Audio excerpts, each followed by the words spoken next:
Անկախության հռչակագրի խնդիրը եւ մեր սահմանադրության խնդիրը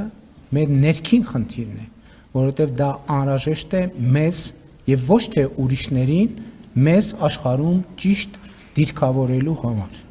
Ես իմիջայլոց այդ թեմայով էլ առանձին անդրադարձ պատրաստում եմ, բայց ձեր հարցին ի պատասխան կասեմ, էլի ուզում եմ ընդգծել,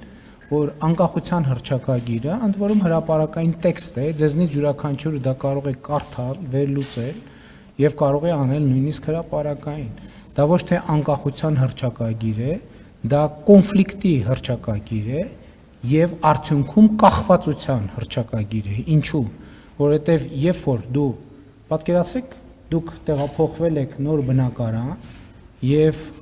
ապրում եք մի ընդհանուր հարթակում եւ սպառնում եք ձեր եւ դիմացի եւ կողքի եւ հետևի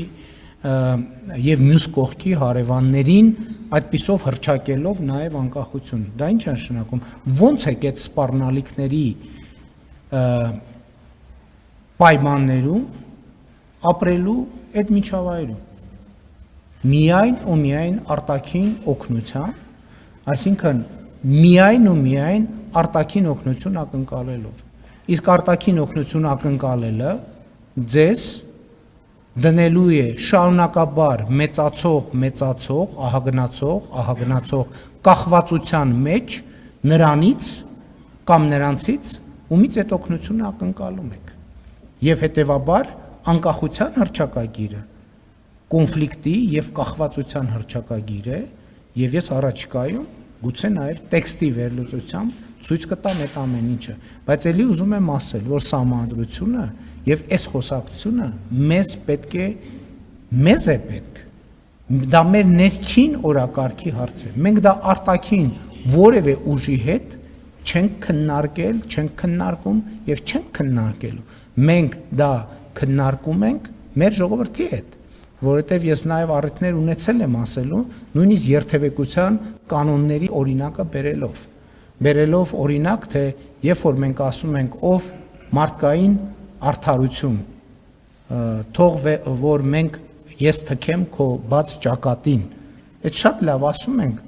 բայց երբ որ մենք անընդհատ վրաերթի ենք ենթարկվում, մենք մեզ հարց պիտի տանք, իսկ կարող է դրա պատճառն է, որ մենք գտնվում ենք փողոցի երթևեկելի մասում եւ չգիտենք փողոցի երթևեկության կանոնները չգիտենք եւ չգիտենք հետիոտնային անցումի գործառնական նշանակությունը եւ լուսացույցների գործառնական նշանակությունը։ Այդ համատեքստում է, որ ես ասել եմ եւ ցավոք արձանագրել եմ, որ աշխարհը շարունակում է մեզ համար լինել անծանոթ վայր եւ ես հարկ եմ համարում եւ ընդ որում ես չեմ ասում դա ձեր մասին կամ ուրիշների մասին, ես ասում եմ մեր մասին, բոլորիս մասին, ներառյալ ինձ, որպես մեր հավաքական խնդրեմ եւ ես որպես Հայաստանի Հանրապետության վարչապետ, որպես կառավարության եւ երկրի ղեկավար հարկ եմ համարում այս ամենի մասին կիսվել մեր ժողովրդի հետ եւ ոչ միայն կիսվել, այլև լուծումներ առաջարկել եւ այդ ամենը հենց այդ համատեքստում է։